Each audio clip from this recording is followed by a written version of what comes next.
ہم نے آسمانوں اور زمین کو اور جو کچھ ان دونوں میں ہے حکمت سے اور ایک وقت مقرر تک کے لیے پیدا کیا ہے، اور کافروں کو جس چیز سے خبردار کیا جاتا ہے اس سے وہ منہ پھیر لیتے ہیں۔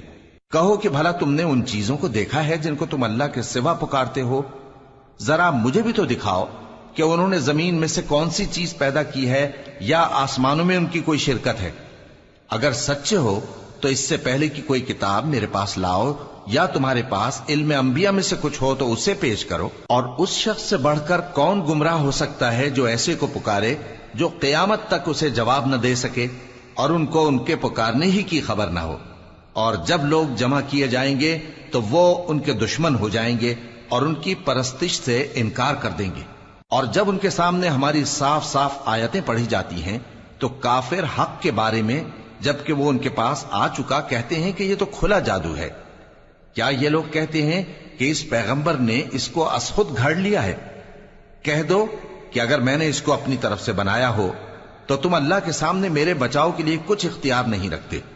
وہ اس گفتگو کو خوب جانتا ہے جو تم اس کے بارے میں کرتے ہو، وہی میرے اور تمہارے درمیان گواہ کافی ہے، اور وہی تو ہے بڑا بخشنے والا مہربان۔ کہہ دو کہ میں کوئی انوکھا پیغمبر نہیں ہوں، اور میں نہیں جانتا کہ میرے ساتھ کیا سلوک کیا جائے گا اور تمہارے ساتھ کیا کیا جائے گا۔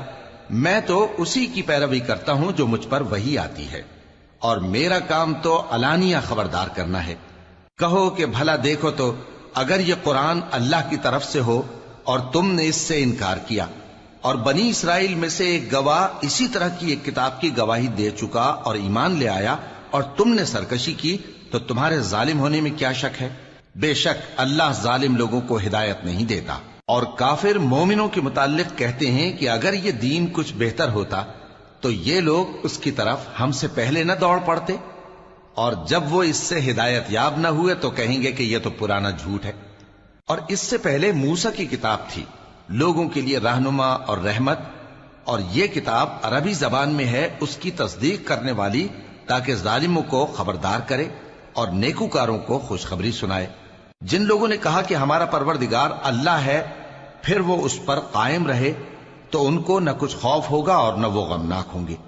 یہی اہل جنت ہیں کہ ہمیشہ اس میں رہیں گے، یہ اس کا بدلہ ہے جو وہ کیا کرتے تھے۔ اور ہم نے انسان کو اس کے والدین کے ساتھ بھلائی کرنے کا حکم دیا، اس کی ماں نے اس کو تکلیف سے پیٹ میں رکھا اور تکلیف ہی سے جنا، اور اس کا پیٹ میں رہنا اور دودھ چھڑانا 2.5 برس میں ہوتا ہے، یہاں تک کہ جب وہ پختہ عمر کو پہنچ جاتا ہے اور 40 برس کا ہو جاتا ہے تو کہتا ہے کہ اے میرے پروردگار، مجھے توفیق دے کہ تو نے جو احسان مجھ پر اور میرے ماں باپ پر کیے ہیں ان کا شکر گزار بنوں، اور یہ کہ نیک عمل کروں جن کو تو پسند کرے، اور میرے لیے میری اولاد کو نیک بنا دے۔